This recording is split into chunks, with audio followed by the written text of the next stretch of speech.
Welcome back to the Politics and Media programme, where we're continuing our discussion about how politicians should engage with black and ethnic minority communities.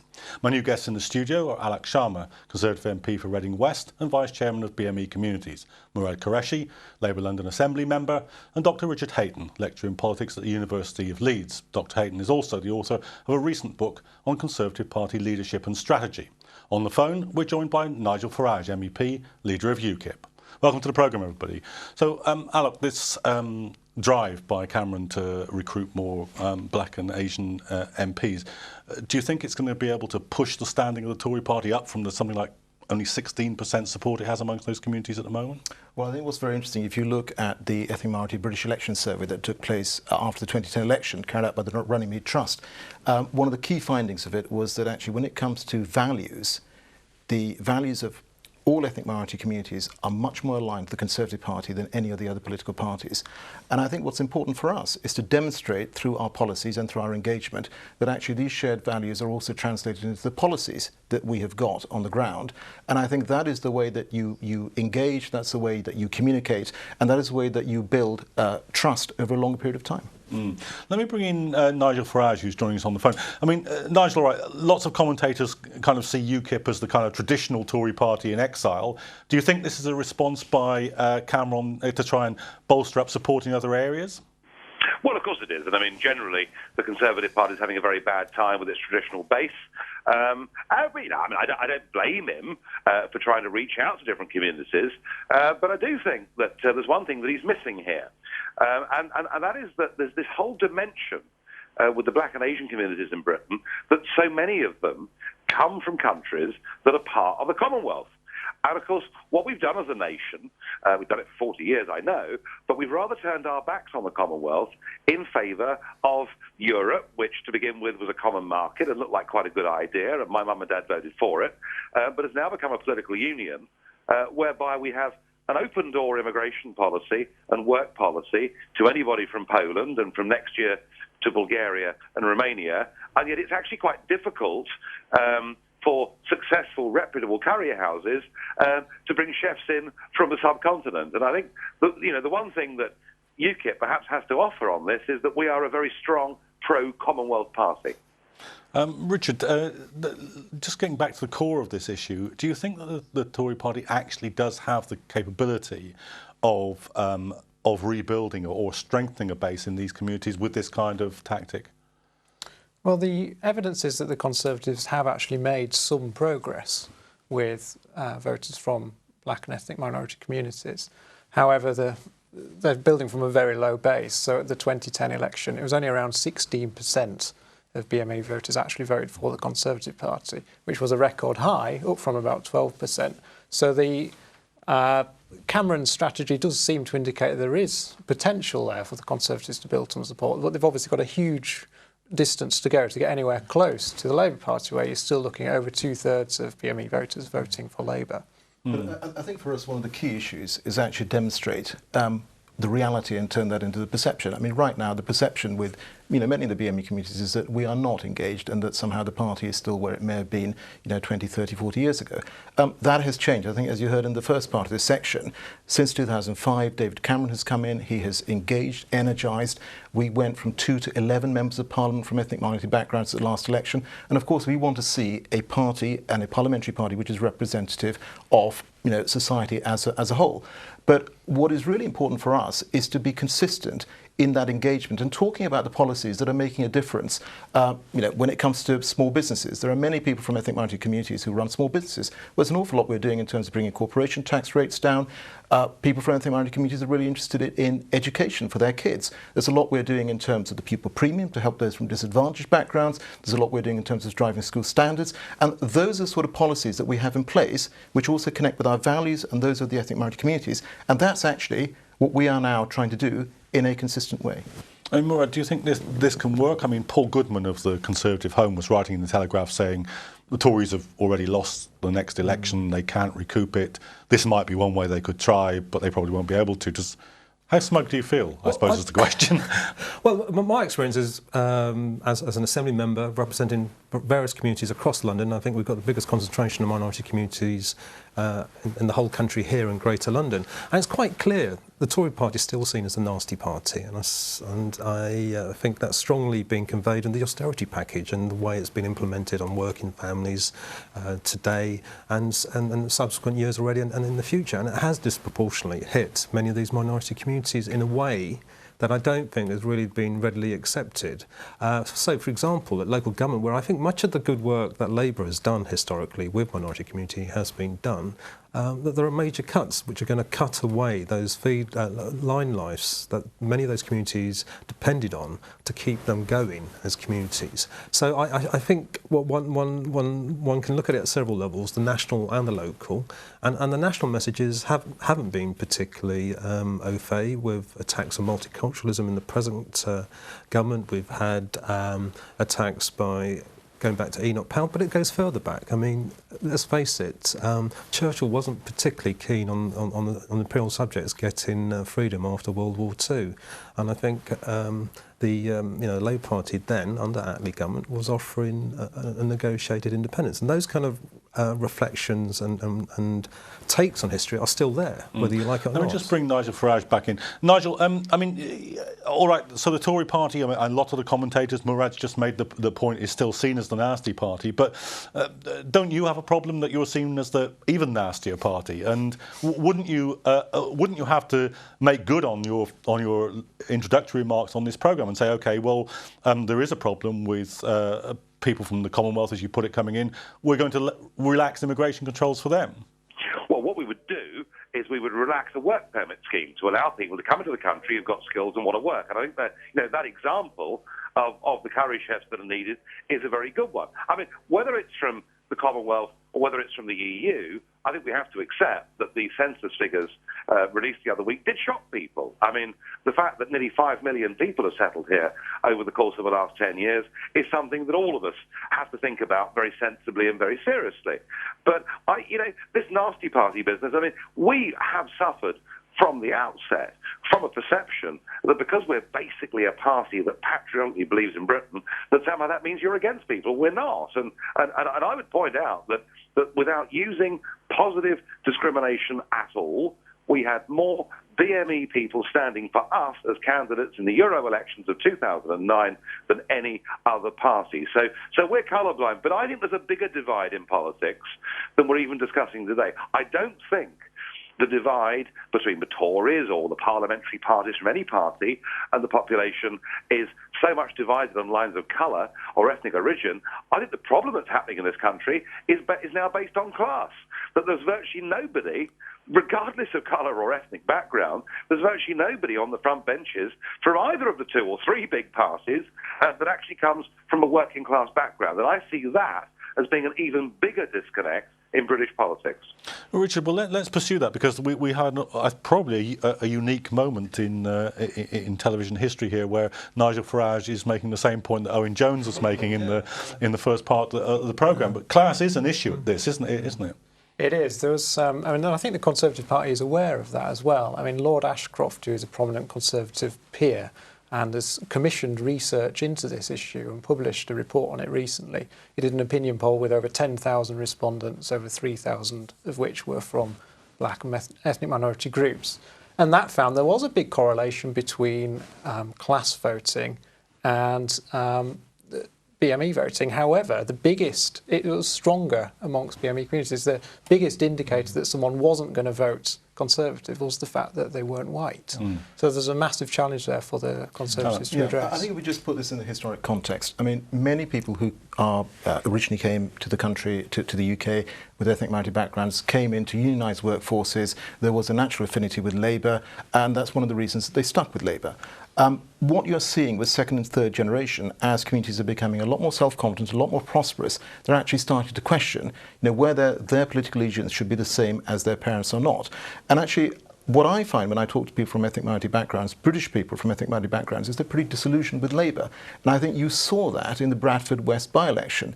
There was a seat that was a strong Labour seat. They should have held it.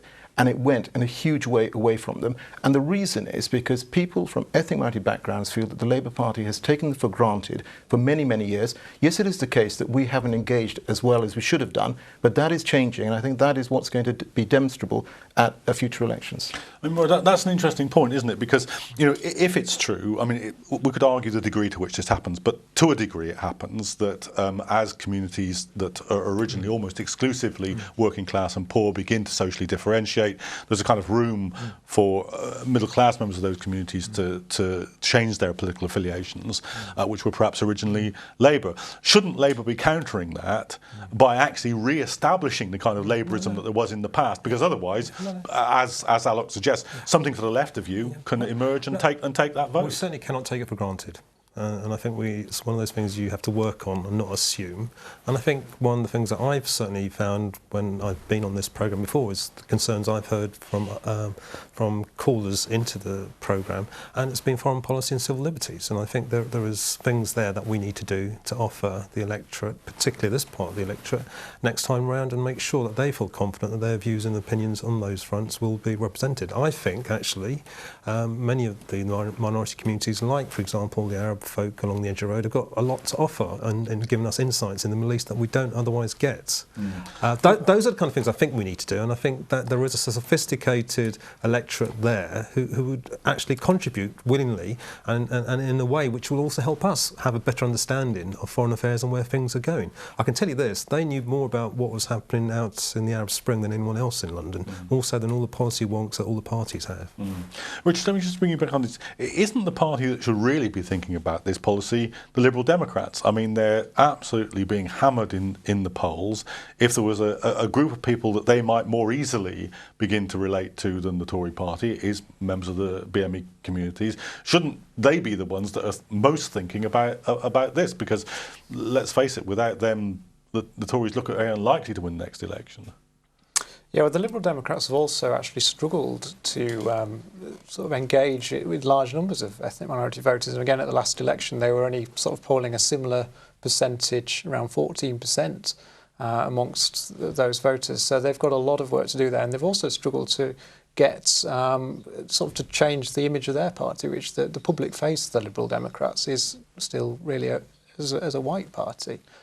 So there is a big challenge for the Liberal Democrats there. I think for all the parties, actually, you could be asking the question, well, how do we engage with voters? Because there's a problem at the moment with voters just being turned off from all the main parties. So that a lot of the same issues which would perhaps re-engage voters from BME backgrounds could also just across the board. Absolutely. Well, I mean, I think, of course, there will be specific issues that matter to individual communities here. But, of course, the reality is that actually whether you are white British or ethnic minority British, what really matters to you are the core bread and butter issues, which is, you know, the national debt that we've got to deal with, the economy, jobs, raising standards in schools, you know, making sure that the NHS maintains its at the right level of funding. And actually, when you talk to people from ethnic minority backgrounds, what they're not looking for is some sort of special treatment. What they're looking for is equality of opportunity. And what we're trying to do in government is make sure that there is that equality of opportunity, that there is a level playing field, that actually people who are from ethnic minority backgrounds, if they're disadvantaged, or whether they're white and disadvantaged, they have a level playing field and can compete. So, I mean, aren't we really arriving at something like the conclusion that Mark Pritchard MP, who's a Tory MP, said that this is a tokenistic thing, and when we seem to have arrived at, you know, amongst all of you actually in the discussion to say, well, actually this might not be just about ethnicity, might also be importantly about class, and it might be about disconnection from the whole political process, because one of the big changes in the figures is that there's something like 15% now are intending to vote for other parties that aren't the main three. I mean, this is actually about connecting with all communities, and I think as you saw from the election result in the US, what is important and the way that you succeed as a political party is that you communicate and you share the values of all communities, and that is certainly what the Conservative Party is trying to do. But of course, you know, there is not somehow you know, something different from saying that, and at the same time saying that as a party, you know, both in Parliament but also through our various sort of, you know, public areas of life and in the private sector, we shouldn't be representative of the society that is actually out there. Well, I mean, I'm glad you brought up the American instance, because I think in some ways the Tory party see see themselves in the mirror when they see what's happened to the Republican Party. I mean, Obama did quite outstandingly well amongst not just Hispanics, but Asian Americans, for example. They were 3-1 in favour of him, more so than Hispanics, and obviously the black vote 9-1 is there with the Democrats anyway. And that's from a bit of the constituency that's going to grow in America. They're in the top echelons, top income levels, and yet they found what the Republican Party was offering repulsive. I mean, my brother lives there. I get a good idea from him living in Chicago of how they pick up messages, and I think there's a stark warning there for the Tory party. You go down the road the Republican Party do, particularly catering to a specific bit of the electorate, it will be electoral suicide for you. Richard, do you think that the American parallel is a valid one? I mean, it's clearly part of the debate, and it's clearly part of the reaction of the Tory party. But are there enough similarities that they should really be worried about that? Well, it's a valid parallel in the sense that both countries are seeing demographic change, although obviously the scale of the change in the US is quite different. But the other way that it's particularly valid is the way that all the political parties in this country, particularly the Conservatives, do tend to look across the Atlantic for kind of political strategy and tactics and so on. So I think that the American election may act as something of a warning for the Conservatives. As there was one of the Republican senators who said there just simply weren't enough angry white men for them to win that election, and that had become their core constituency. So for the Conservatives to fall back onto a similar constituency at the next general election would seem to me to be, well, folly. Is that a driver in the debate? I think what I would argue actually is the Conservative Party in the medium and long term is in a much better position than the Labour Party in this country. Going back to that simple point, is that we share the values that many people in the ethnic minorities have, and it is that shared values that I think you need to be talking about and that we are going to be articulating as we go forward. But there is, of course, a US parallel, but there's also the Canadian parallel, which is very interesting, where the Canadian Conservatives some years ago were, in a similar position to, other right of centre to parties. They have gone over a number of elections over a few years by following a strategy of proper engagement, but at the same time being true to their values.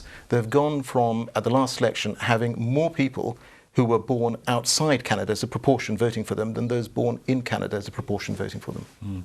Murad, what is Labour's response to this going to be? Because surely one thing that it should do is to try and re-establish a connection with those communities that it's lost, and which the Tories are obviously looking to rival them in. Indeed, and I think there are a variety of things happening. I think I mentioned the local. I think actually the much of the work that the party has historically done has been on local level, at local government, councillors and that kind of level. And then the national has been able to build on it. But I do think if we're going to maintain those contacts, links and that those kind of votes, we have to respond to particular issues from the particular communities.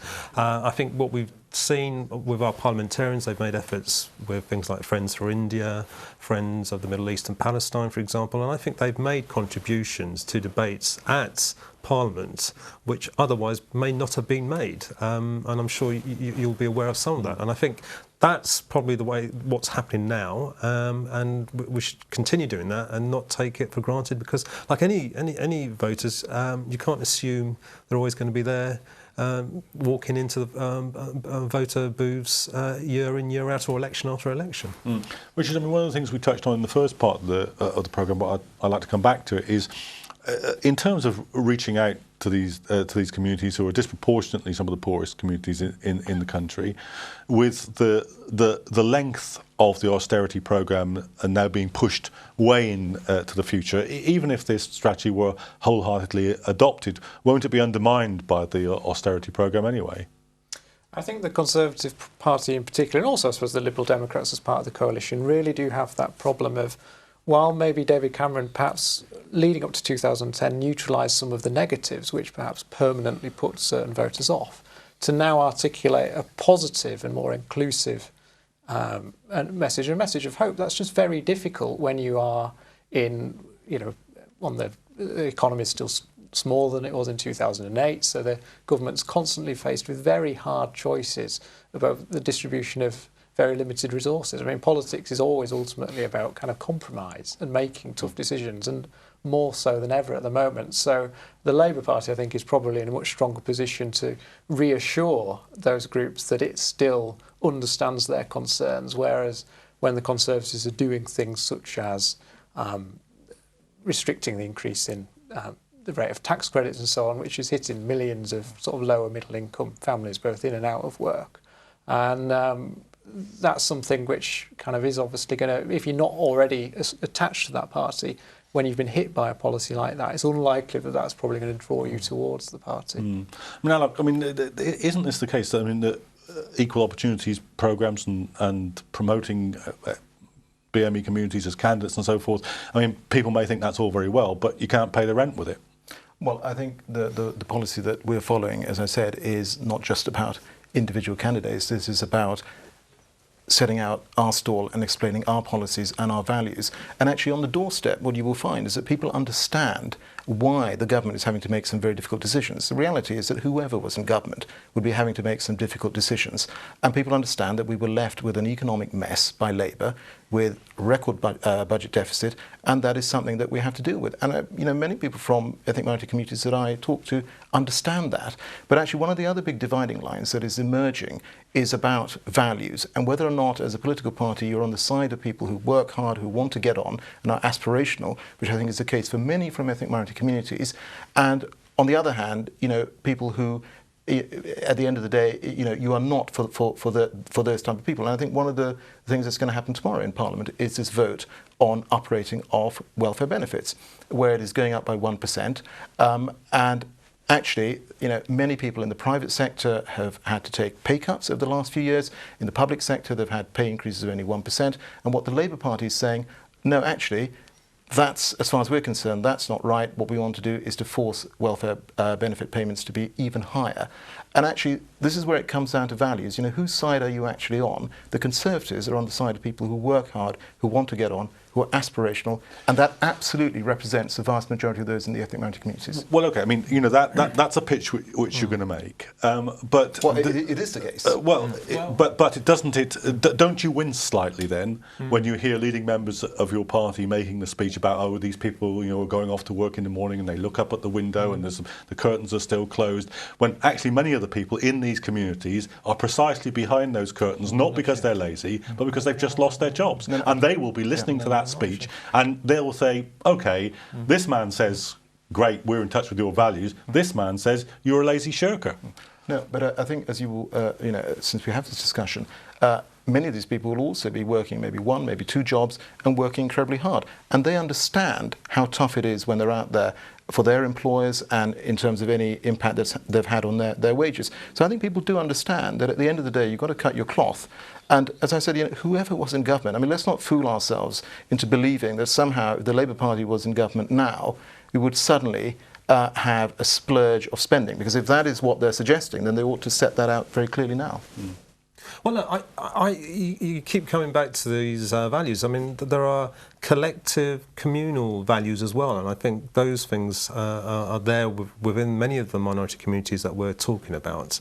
And to think that they just think of themselves as individual family units trying to gain and attain as much as possible is strictly not true. I mean, if you look amongst the religious communities, that's particularly the case. You go to Hindu temples, mosques, and other kind of religious venues. I think that's where you see it the most in recent time, because that's been the nature of minority politics in the UK since global events. So to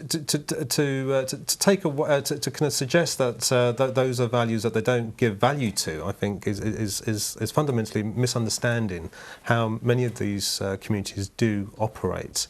And without any doubts, I mean, you may say that they feel the circumstances of working people, but they're also being hit very, very hard. There's no two ways about it. Okay, well, we can't get away from sorry, I'm going to have to bring it to a close there because that's all we've got time for. My thanks to all three of you and to Nigel Farage who joined us on the phone. If you'd like to follow this debate some more, please do get in touch with us on Twitter. You can find us at Islam Channel CA. That's at Islam Channel Current Affairs, at Islam Channel CA on Twitter. Till the next time, please do keep watching Politics and Media programme.